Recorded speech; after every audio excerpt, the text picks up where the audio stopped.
Welcome back to my channel. എല്ലാവർക്കും ഹാബീസ് teaching വേൾഡിൻ്റെ പുതിയൊരു സ്വാഗതം. അപ്പോൾ ഇന്നത്തെ വീഡിയോ എന്ന് പറയുന്നത് നമ്മൾ ചെയ്യാൻ വേണ്ടിയിട്ട് പോകുന്നത് 5th ആക്ടിവിറ്റീസ് ആണ്. അതായത് ഇത് ജനറൽ അല്ല, ഇത് 5th സ്റ്റാൻഡേർഡിലുകാർക്ക് മാത്രമുള്ളതാണ്. കാരണം നമ്മൾ ഇത്രയും നാളും ജനറലാണ് ചെയ്തത്. കാരണം എല്ലാവർക്കും വരുന്ന ക്വസ്റ്റ്യൻസ് ഇപ്പോൾ നമ്മൾ 5th ചെയ്യുന്നത്. 5th ഇത് കൂടുതലും എഫക്റ്റീവ്. 6ാം ക്ലാസ്സിനും ചിലപ്പോൾ വരും, 7ന് അത്ര വരാൻ ചാൻസ് ഇല്ല. ഓക്കെ, സോ ഓക്കെ, ഇത് the little engine that could എന്ന് പറയുന്ന ആ ഒരു പാഠമുണ്ടല്ലോ, അതിൻ്റെ ക്വസ്റ്റ്യൻ ആൻസർ ആണ് നമ്മൾ ചെയ്യാൻ വേണ്ടിയിട്ട് പോകുന്നത്. ഓക്കെ, അപ്പം നിങ്ങളിതാ നോക്കിക്കോളാം, മാർക്കർ കുത്തി വെച്ചില്ലെന്നുണ്ടെങ്കിൽ. ഓക്കെ, അപ്പം നമുക്ക് നേരെ വീഡിയോയിലോട്ട് പോവാം. ഫസ്റ്റ് എൻ്റെ വേർഡ് പിരമിഡാണ്. വേർഡ് പിരമിഡ് എന്നൊക്കെ പറയുമ്പോൾ നിങ്ങൾക്ക് വേർഡ് സണ്ണ് എന്താണെന്നുള്ളത് അറിയാമല്ലോ. ഇങ്ങനെ ചുറ്റിനും വരച്ചിട്ട് ഇങ്ങനെ കുറേ സംഭവങ്ങൾ വരയ്ക്കുന്നതാണ് വേർഡ് സൺ എന്ന് പറയുന്നത്. ഇതിപ്പം വേർഡ് പിരമിഡാണ്. അതായത് ഇങ്ങനെ ത്രികോണം വരയ്ക്കുന്നത്. ഇത് ത്രികോണമല്ല, ഇത് വേറെന്തോ ഒരു സാധനമായിട്ട് ഇത് ഇങ്ങനെ ത്രികോണം പോലെ വരച്ചെടുക്കുന്നതാണ് വേർഡ് പിരമിഡ് എന്ന് പറയുന്നത്. പിരമിഡിൻ്റെ ഷേപ്പ് ട്രയാങ്കിൾ അല്ലേ, അപ്പം ട്രയാങ്കുലർ ഷേപ്പിൽ വരച്ചതിന് ശേഷം അതിൻ്റെ ഉള്ളിൽ കുറച്ച് വേർഡ്സ് എഴുതുന്നതാണ് ഇത് വേർഡ് പിരമിഡ് എന്ന് പറയുന്നത്. ഓക്കെ, അപ്പം നെക്സ്റ്റ് ഇവിടെ ഓറഞ്ച് എന്ന് പറയുന്ന ഒരു വാക്ക്. ഓറഞ്ച് എന്ന് പറയുന്നത് ഒരു ഫ്രൂട്ടാണ്, ഒരു കളറാണ്. ഓക്കെ, അപ്പോൾ ആ ഓറഞ്ച് എന്ന് പറയുന്ന ഒരു വാക്കിൽ ദ റൗണ്ട് ഓറഞ്ച്, ഓറഞ്ചിനെ പറ്റിയിട്ട് നമുക്ക് ഒരു സെന്റൻസ് പറയുകയാണെങ്കിൽ it is a round orange അല്ലേ, ഷേപ്പ് ഈസ് റൗണ്ട്. അതിങ്ങനെ വട്ടത്തിലല്ലേ ഇരിക്കുന്നത്, അല്ലാതെ ട്രയാങ്കിൾ ഷേപ്പിലാണ് ഓറഞ്ച് ഇരിക്കുന്നത് അല്ല. Next the big round orange. അത് കഴിയുമ്പോൾ നമ്മളൊരു അഡ്ജക്റ്റീവായ ബിഗ് എന്ന് പറയുന്ന ഒരു വാക്ക് യൂസ് ചെയ്യും.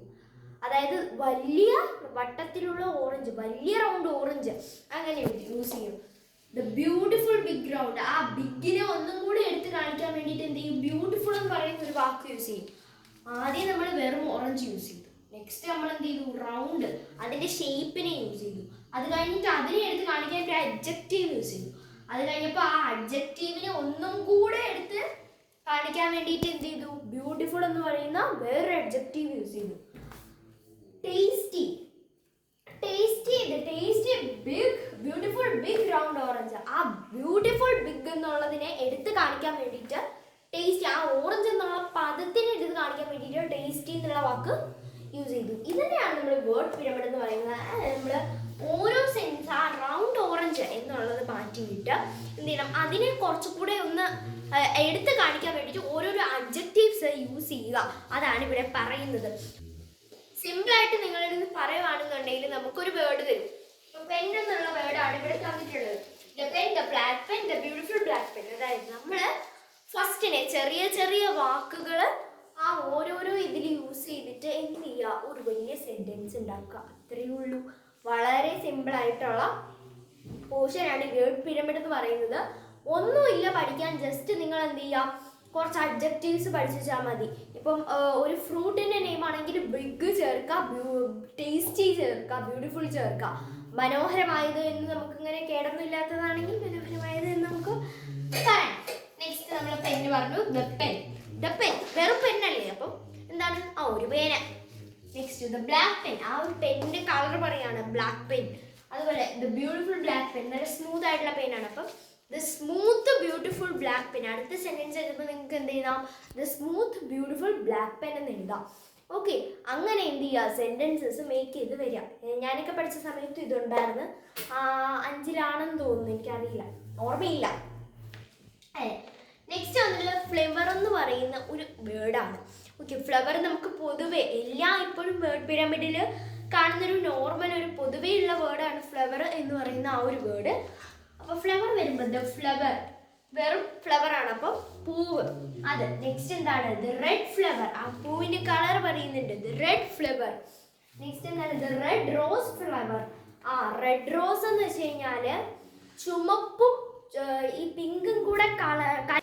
ഓക്കെ, റെഡ് റോസ് മീൻസ് ആ ഒരു റോസും കൂടെ കലർന്നിട്ടുള്ള റോസാപ്പൂവ്. ഓക്കെ, അങ്ങനെ നിങ്ങൾ പറഞ്ഞാൽ റെഡ് റോസ് മീൻസ് അറിയാമല്ലോ, റെഡ് റോസ് എന്ന് വെച്ച് കഴിഞ്ഞാൽ ചുമന്ന റോസാപ്പൂവ് എന്നാണ്, ചുമന്ന പനിനീർ പൂവ് എന്നൊക്കെ അർത്ഥം വരും. ഓക്കെ, അപ്പോൾ ദ റെഡ് റോസ് ഫ്ലവർ. അപ്പോൾ നമ്മൾ ആ ഫ്ലവറിൻ്റെ പേരും പറഞ്ഞു, ആ ഫ്ലവറിൻ്റെ പേരിനെ ഒന്നും കൂടെ ഒന്ന് എടുത്ത് നിർത്താൻ വേണ്ടിയിട്ട് ഒരു അഡ്ജക്റ്റീവായ റെഡും യൂസ് ചെയ്തു, the beautiful red rose flower. പിന്നെ ആ റെഡ് റോസ് എന്നുള്ള ആ ഒരു ഫ്ലവറിനെ ഒന്നും കൂടെ ഒന്ന് എടുത്ത് നിർത്താൻ വേണ്ടിയിട്ട് നമ്മൾ എന്ത് ചെയ്തു, ബ്യൂട്ടിഫുൾ എന്ന് അക്യൂസ് ചെയ്തു. അപ്പോൾ ഇത്രയേ ഉള്ളൂ നമ്മുടെ വേർഡ് പിരമിഡ് തീർന്നു. ഇനി നമ്മൾ നെക്സ്റ്റ് മെയിൻ ആക്ടിവിറ്റിയിലോട്ട് കിടക്കാണ്. ഇത് വെറും സിമ്പിൾ ആയിട്ടുള്ള ഒരു ആക്ടിവിറ്റിയാണ്. ഇത് പഠിച്ചു വെക്കുക എന്ന് പറയുമ്പോൾ ഒന്ന് വായിച്ചു വെച്ചാൽ മതി, അപ്പോഴേ നിങ്ങളുടെ തലയിൽ കയറിക്കോളും. അതത്രേ ഉള്ളൂ. നെക്സ്റ്റ് മൂന്നാമത്തെ ആക്ടിവിറ്റി, അതാണ് നമ്മളെ മെയിൻ ആയിട്ടുള്ള ആക്ടിവിറ്റി. എല്ലാ പരീക്ഷയിലും എന്തെങ്കിലും ആ പാടത്ത് നിന്ന് ആരുടെയെങ്കിലും ഒരു തോട്ട്സ് ചോദിക്കും. ഓക്കെ, ഇപ്പം റോബോട്ടിൽ നിന്നാണെന്നുണ്ടെങ്കിൽ ആ റോബോട്ട് ഒരു കള്ളനല്ല എന്ന് റിക്കിക്ക് തോന്നുമ്പോൾ ആ റിക്കിക്ക് ഉണ്ടായ ചിന്തകൾ അത് ചോദിക്കും. 7-ലാണെങ്കിൽ ഇപ്പം 5ാം ക്ലാസ്സിൽ ഫസ്റ്റ് പാഠം ആ റാക്കൂണിൻ്റെ തോട്ട് ചോദിക്കും. ഇപ്പം നമ്മളിവിടെ പറഞ്ഞിട്ടുള്ളത് ആ ലിറ്റിൽ എഞ്ചിൻ്റെ തോട്ടാണ്. ഓക്കെ, അപ്പം ക്വസ്റ്റ്യനിൽ തന്നെ നിങ്ങൾക്ക് എന്താണ് ആ സാഹചര്യം എന്നുള്ളത് തന്നിട്ടുണ്ടാവും. ആ കഥയിലുള്ള സാഹചര്യം തരുള്ളൂ കേട്ടോ, പുറത്തുനിന്ന് സാഹചര്യം എടുത്ത് കുത്തിക്കയറ്റി തരുന്നില്ല. അങ്ങനെ തന്നാലും നമുക്ക് എഴുതാൻ അറിയണം. ഓക്കെ, അതൊക്കെ നമുക്ക് വലിയ വലിയ ക്ലാസ്സുകളിൽ പഠിച്ചാൽ മതി. ഇപ്പോൾ 5ാം ക്ലാസ്സിൽ ബേസിക് ആയിട്ട് നിങ്ങൾക്ക് സാഹചര്യം തന്നിരിക്കും. ഓക്കെ, ടെക്സ്റ്റിലുള്ള ഒരു സാഹചര്യം തന്നെ ആയിരിക്കും തന്നത്. Third of leaving train then she cannot able to move. അവൾ സ്റ്റക്കായപ്പോൾ ഉണ്ടായിരുന്ന ആ ഒരു ഇതാണ് നമുക്ക് എഴുതേണ്ടത്, തോട്ട്സ്. അപ്പോൾ അവളുടെ മനസ്സിലോട്ട് ഓടിപ്പാഞ്ഞെത്തിയ കുറച്ച് ചിന്താഗതികൾ. ഇപ്പം ഞാനിവിടെ സ്റ്റക്കായിപ്പോയി, അങ്ങനെ സ്റ്റക്കായിപ്പോയി. അപ്പം എൻ്റെ മനസ്സിലോട്ട് പെട്ടെന്ന് ഇങ്ങനെ കുറേ ചിന്താഗതികൾ വരില്ലേ. അയ്യോ ഇനി ഞാൻ എന്ത് ചെയ്യും, അയ്യോ ഞാൻ പറയാനുള്ള മറന്നുപോയി എന്നിങ്ങനെ ഒരു ചിന്താഗതി വരില്ലേ. അതാണ് ഇവിടെ തോട്ട്സ് എന്നുള്ളത് കൊണ്ട് ഉദ്ദേശിക്കുന്നത്. ഓക്കെ, അവൾ സ്റ്റക്കായി പോയപ്പോൾ അവൾക്ക് എന്തൊക്കെ തോന്നി, അതാണ്.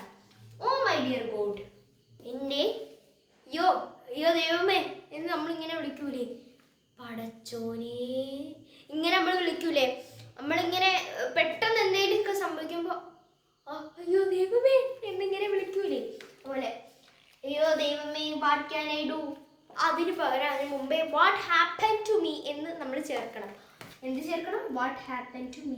വാട്ട് ഹാപ്പൻ ടു മീ എന്നുള്ള ആ ഒരു സംഭവം ചോദിക്കണം. ക്വസ്റ്റ്യൻ മാർക്ക് ഇടാൻ മറക്കരുത്. നമ്മളെന്ത് വാട്ട് വെന്ന ഒക്കെ വെച്ച് തുടങ്ങുകയാണെന്നുണ്ടെങ്കിൽ നിങ്ങൾ എന്ത് ചെയ്യണം, ക്വസ്റ്റ്യൻ മാർക്ക് ഇടാൻ ഒരിക്കലും മറക്കരുത്.